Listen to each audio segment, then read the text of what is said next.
Kawawa naman pala yung tita mo. Tapos may nalalaman siyang nawawala yung anak niya habang ina-appendicitis.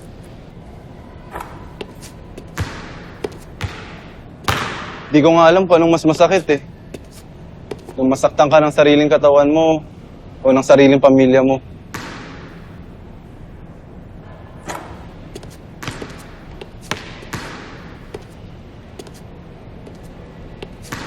Kamusta tita mo ngayon? She's not okay. I feel bad for her.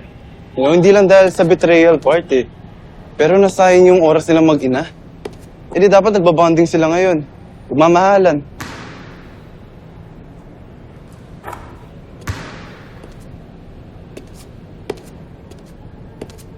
True. Hindi ba dapat sinasayang ang panahon sa lahat ng bagay? Lalo na ang oras na magpakatotoo sa sarili.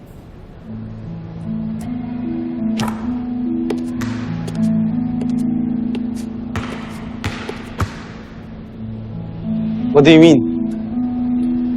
Kapag magkailangan kang sabihin na galing sa puso, sabihin mo na. Di naman mali pag galing sa puso, di ba?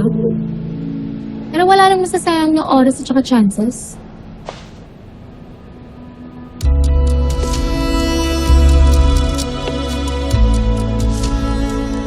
Bakit ka nakatingin sa akin ng ganyan?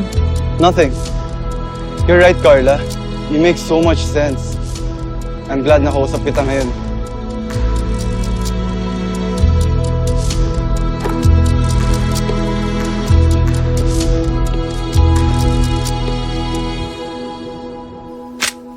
So hindi mo na nakita yung anak nung sastre pagkatapos yung bugbugin. Yung mga bata mo, ha? Anong pangalan nun? Katoy, wala na raw dun sa lugar nila eh. Pag nakita ko yung ugok na yun, headshot sa akin yun.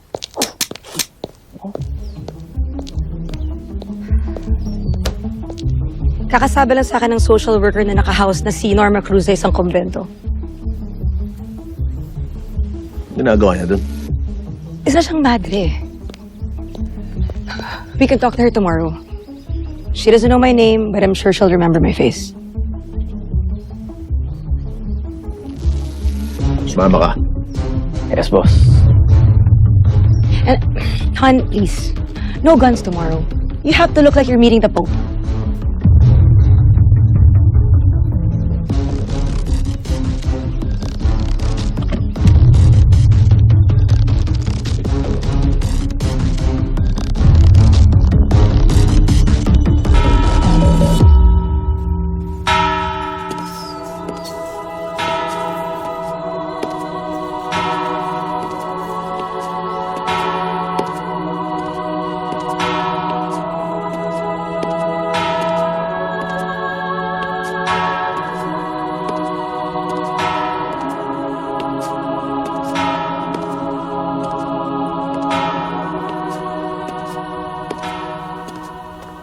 Sister! Good morning po, sister. Apo, bless ka. Lola, bakit po parang kamay ng lalaki yung kamay ng madre? Ay, santisimang bata to. Bless ka na nga eh. Tapos nilait mo pa si sister. Tayo na nga.